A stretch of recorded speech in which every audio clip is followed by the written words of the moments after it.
अब यहाँ पर सीमा का विस्तार हो रहा है। यहाँ पर जब गौवंश क्रिटिकल कंडीशन में आएंगे तो बेड रेस्ट में जाएंगे, जिसकी ऑक्यूपेंसी रहेगी 100 गौवंश।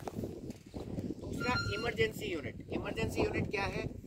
गौ माता का अगर सिंग उखड़ गया है, जो हमारे पास सेवाएं आती है वो बता रहा हूँ, कट गया है, कुछ ऐसे निर्दयी होते हैं, कुछ ऐसे अमानवीय लोग होते हैं जो गौ माता को तलवार से और चाकू से मारते हैं, गौ माता के ऊपर तेजाब डाल देते हैं, तो ऐसी परिस्थिति आती है तो 150 की ऑक्यूपेंसी का सेक्शन है इमरजेंसी।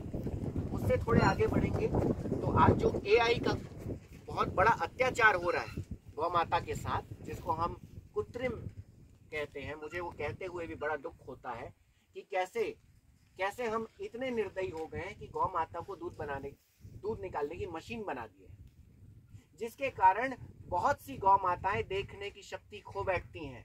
वो यहाँ वहाँ टकरा कर नाली में गिर जाती हैं, प्राण त्याग देती हैं, तालाब में गिर जाती हैं, प्राण त्याग देती हैं, एक्सीडेंट हो जाता है।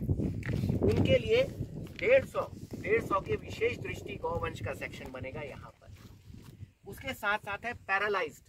आज हमारे गौ मंदिर में 70 से ज्यादा गौवंश ऐसे हैं जो 3 पैर पर या 2 पैर पर आश्रित हैं। आप सोचिए, 3 पैर में चलते हैं वो क्यों?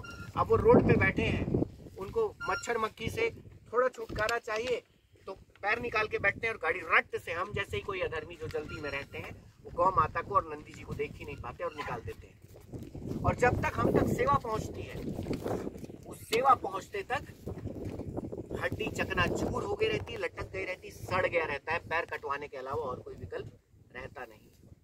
हमारे पास उनके लिए विशेष सेक्शन होगा जो 3 पैर से दिव्यांग है। उसके बाद अंदर जो माँ गाभिन है, ऐसी भी परिस्थिति होती है कि माता ने जन्म दिया, छोटे नंदी जी या छोटी गौ माता का सर निकला और खा दिया।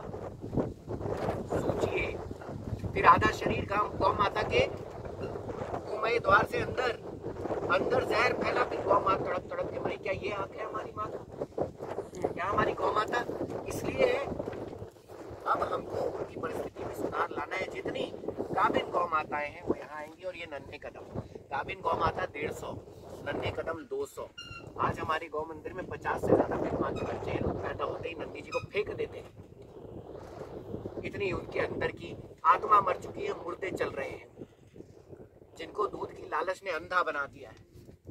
हम यहाँ पर गाभिन माता और दोनों के बीच में देखिए ये एक द्वार बना है, क्योंकि कुछ बच्चे ऐसे होते हैं जो माँ का बहुत अधिक दूध पी लिए तो बीमार पड़ जाते हैं। कुछ ऐसे होते हैं कि जिनकी माँ नहीं होती है तो उनको दूसरी माँ का भी दूध हम पिलवाएंगे, ऐसी परिस्थिति बनेगी। इसके बाद अंदर आते हैं तो fully paralysed section. Fully paralysed क्या होता है? जब 2 पैर चला जाता है। ऐसा भी दुर्भाग्य होता है जब गौवंश प्राण त्यागने की प्रतीक्षा करते हैं कि कब उनकी सांस छूटेगी। वो कभी आशा छोड़ देते हैं, उनकी आंखों में कोई आशा नजर नहीं आती। वो ना बस समय गिन रहे होते हैं कि कब उनको गोलोक प्रस्थान करना। इसके बाद वृद्ध सेक्शन।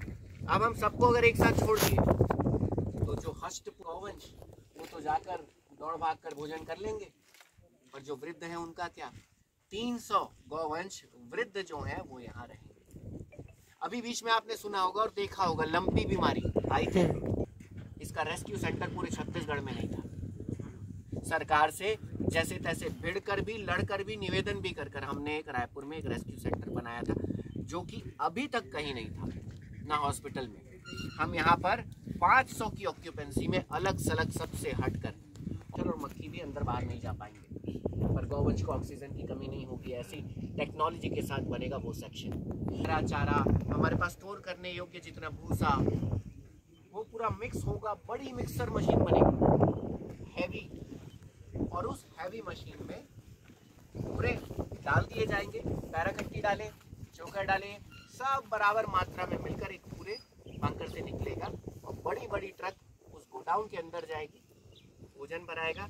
अब ये देखिए, ये शेड्स है। अब देखिए यहाँ क्या क्या होगा। सेवा मंदिर, नंदी धाम, सेवक निवास, मैया अभ्यारण्य, नंदेश्वर अभ्यारण्य। अब ये क्या क्या है? ये NS, NS, MS, MS जो दिख रहा है आपको, गौ अभ्यारण्य का अर्थ समझते हैं?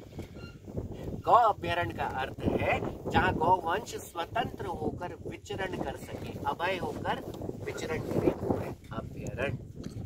यहाँ पर गौवंश को बांधा नहीं जाएगा, सब आपका अनुशासन हमसे ज्यादा टाइम ना वो फॉलो करती, कभी आप 2 रोटी परोस के देखना, उनको पता रहेगा किस समय 2 रोटी आप परोसने वाले वो पहुंच जाएंगे। आपके घर में कोई बड़ी समस्या होगी ना, आपके घर के सामने आकर रमाने लग जाएंगी, आपको पता नहीं चलेगा, उनको पता चल जाएगा यह मुसीबत आने वाली है, स्वयं ईश्वर है, स्वयं ईश्वर। तो वहां पर गौवंश, ये जो शेड आपको छोटा छोटा